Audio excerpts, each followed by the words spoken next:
بسم اللہ الرحمن الرحیم۔ السلام علیکم۔ چار دوست ایک شہر میں رہتے تھے۔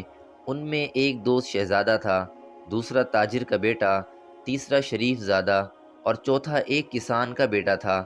مگر سب کے دل آئینے کی مانند صاف تھے، اور یہی دوستی کی اصل بنیاد ہے۔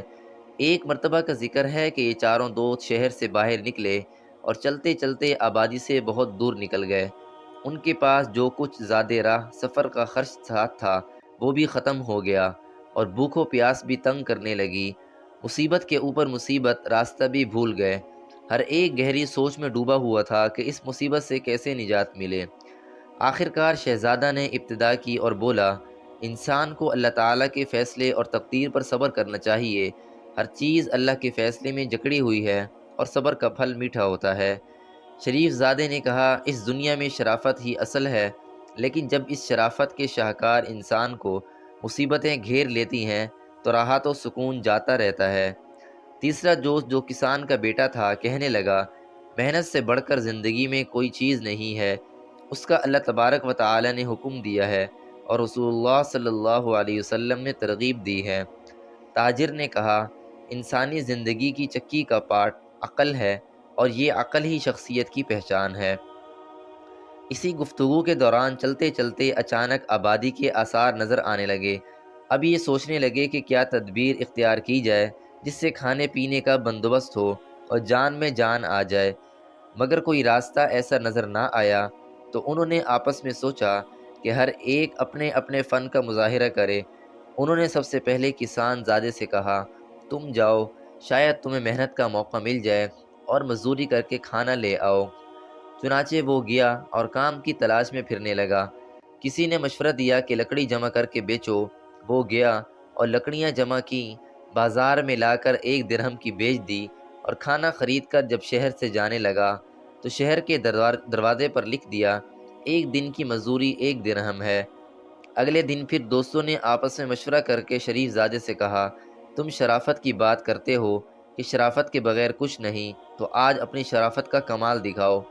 چنانچہ وہ شریف زادہ روانہ ہوا۔ دل میں خیال آیا کہ خالی ہاتھ واپس جانے سے بہتر ہے کہ کہیں اور ہی چلا جاؤں، میں تو کچھ ہنر بھی نہیں جانتا۔ سوچتے سوچتے ایک درخت کے سہارے بیٹھا اور آنکھ لگ گئی۔ اللہ کی شان، وہاں سے ایک وزیر کا گزر ہوا۔ اس نے اتنی معصوم شکل کے آدمی کو دیکھا تو دل میں خیال کرنے لگا کہ اس کو تو اپنا مشیر بنانا چاہیے۔ چنانچہ اس کو جگایا اور اپنے جی کی عرض کر دی۔ اس نے قبول کر لیا، اور پھر وزیر نے خرچے کے لیے 100 درہم دیے۔ یہ خوشی خوشی واپس ہوا اور شہر کے باہر لکھ دیا، 1 دن کی شرافت کی قیمت 100 درہم ہے۔ تیسرے دن تاجر کی باری آئی تو دوستوں نے تاجر کو کہا، جاؤ اور اپنی عقل و فہم کا کمال دکھاؤ۔ تاجر نے ساحل سمندر کا رخ کیا اور سوچا کہ شاید وہاں کوئی بحری جہاز سامان لایا ہو اور تجارت کا موقع مل جائے۔ جب وہاں پہنچا تو اپنی امید کے مطابق پایا، ایک جہاز کھڑا ہے اور چند تاجر وہاں موجود ہیں۔ جب تاجر نے یہ دیکھا تو موقع کو غنیمت جان کر جہاز والوں سے سامان کا سودا کر لیا، اور قیمت 1 مہینے کے ادھار پر طے کر لی، اور ظاہر کیا کہ یہ سامان میں دوسرے شہر لے جاؤں گا۔ یہ سنتے ہی سارے تاجر اس کے پاس آ گئے اور سامان خریدنے لگے۔ اس نے تھوڑے منافع پر بیچ کر ساری قیمت بھی ادا کر دی اور 1000 درہم نفع میں کمائے، اور واپسی میں شہر کے دروازے پر لکھ دیا، 1 دن کی عقل کی کمائی 1000 درہم ہے۔ چوتھے دن شہزادے کی باری آئی۔ وہ گیا اور شہر کے دروازے پر جا کر بیٹھ گیا۔ اس کے پاس سے ایک جنازہ گزرا۔ پتہ چلا کہ بادشاہ کا انتقال ہو گیا ہے اور اس کا کوئی وارث بھی نہیں ہے۔ اس نے کہا، یہ تو اللہ تعالیٰ کی تقدیر ہے کہ ہر ایک نے جانا ہے۔ یہ کہہ کر مطمئن بیٹھا رہا۔ لوگوں نے دیکھا یہ تو خوش ہے، تو اس کو پکڑ کر قید کر دیا، اس جرم میں کہ بادشاہ کی موت پر یہ غم زدہ نہیں۔ اگلے دن شہر والے اپنے بادشاہ کے انتخاب کے لیے سر جوڑ کر بیٹھے تو بادشاہ کے خادم خاص نے کہا، کل ہم نے ایک نوجوان کو جیل میں بند کیا ہے، وہ مجھے کوئی شہزادہ محسوس ہوتا ہے، اس کے بارے میں سوچ لیتے ہیں کیونکہ وہ باتیں بڑی عقل مندی کی کرتا ہے۔ چنانچہ اس کو لایا گیا اور لوگوں نے اس کا حال دریافت کیا تو اس نے اپنی سرگزشت سنائی، اور لوگوں نے اس کو ویسا ہی پایا جیسا کہ خادم خاص نے کہا تھا۔ مشورہ کر کے اس کو اپنا بادشاہ بنا لیا۔ بادشاہ بنتے ہی اس نے حکم دیا کہ شہر کے دروازے پر لکھ دو، محنت، عقل، دانائی اور شرافت سب کچھ تقدیر کے تابع ہے۔